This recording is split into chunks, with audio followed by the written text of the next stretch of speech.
So welcome back to our YouTube channel ka-farmers. So for today's video ay nandito naman tayo sa bukid upang gumawa naman tayo ng garden dahil magpunla naman tayo for second crop. So kadalasan po mga ka-farmers dito po sa amin, after 1 week, kung maganda po yung daloy ng tubig, ay tuloy-tuloy po yung aming pagsasaka dito. So nagpapahinga lang ang aming lupa na 1 linggo, then after that ay ginaparutor na namin. So ito po yung gi-harvest ko noong August 16. So ayan na ka-farmers, so malinis na po, 1 beses po yan na rotor, then mag-second crop naman po kami dito. So bali ang diskarte naman dito ng pagsasaka namin mga ka-farmers ay tanim naman kami ng transplant. So hindi na po siya direct seedling na katulad sa una, ay direct po yung pagtanim natin dahil iba na po ang situation pagka second crop po dito sa amin.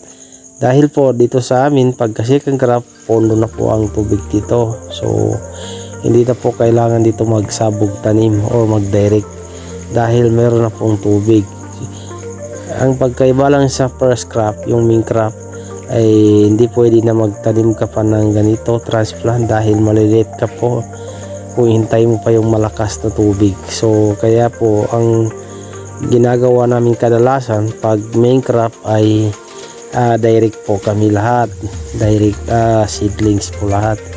So ito na po yung ginagawa namin for second crop. So gumagawa kami ng punlaan yan ka-farmers. So ginagarden ko yan, linilinisan ko po yan dahil after nyan mga ka-farmers ay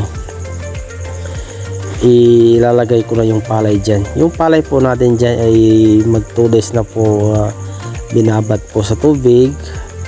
2 days po yung binabad and 1 araw po sa taas. So yan na po mga ka-farmers. So yan, sinisimulan ko na po maglagay ng palay dyan sa garden. So ganyan lang ka-farmers yung mga ginagawa ko dito. So okay naman po, basta wala lang tubig sa gitna. Kaya po ganyan po ang pagkulma namin sa garden dito. So wala po yan tubig ka-farmers. So kailangan po pantay-pantay. Yung paggawa po ng garden ng ganyan madali lang po ka-farmers, basta importante hindi siya maimbakan ng tubig dahil po pag may tubig po dyan na nasa gitna ay nabubulok po yung palay. So may tendency na hindi siya tumubo. So ganyan lang kami gumawa na punlaan ka-farmers. So ang palay po natin ngayon ay RC64. So ang una natin tinanim dito na nakakuha tayo na 9 ka bags ay triple to, RC triple to. So hindi na masama mga idol kahit mura yung ating palay dahil ang presyo lang ang naabutan ko ay 15.50. So medyo okay naman kahit ganun pa man dahil marami po tayo nakuha sa awa ng Diyos. So yan po ay 64 dahil umiba naman po tayo ng ibang variety dahil sabi nila dapat po pag next crop iba naman variety ang gagamitin mo. So i-try muna natin itong 64 kung papalarin po tayo dito. So by the way po ka-farmers, itong pagsabog ko ng palay ay ako lang po mag-isa dyan.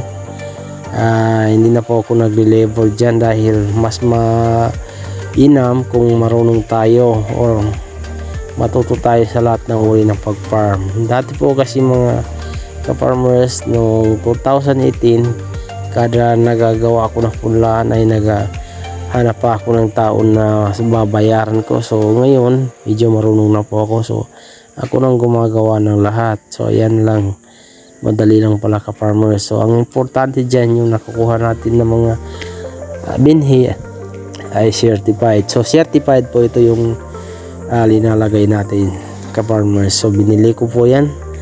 Mahal po talaga ang binhi dito sa amin. 1.5 po ang isang sako dyan.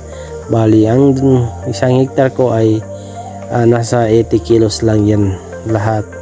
So tag 40 kilos po yung binili ko. Bali dalawa. So yan na po yung pang 1 hectare natin. So sana tumubo ng maayos. So at sana hindi uulan ng malakas dahil masisira po yung ating garden, pati yung palay pupunta sa baba. So pagka bukas ka-farmers ay bibisitahin ko para mag-check natin kung okay lang ba yung kapit ng palay. So ganyan lang po ang mga diskarte namin ka-farmers pag check and crop. Nagta-transplant po kami, hindi po kami nag-direct. So yan nakasanayan dito sa amin mga ka-farmers. So yan lang po ang ating short vlog ngayon mga ka-farmers. Salamat po sa ating panonood. Thank you for watching.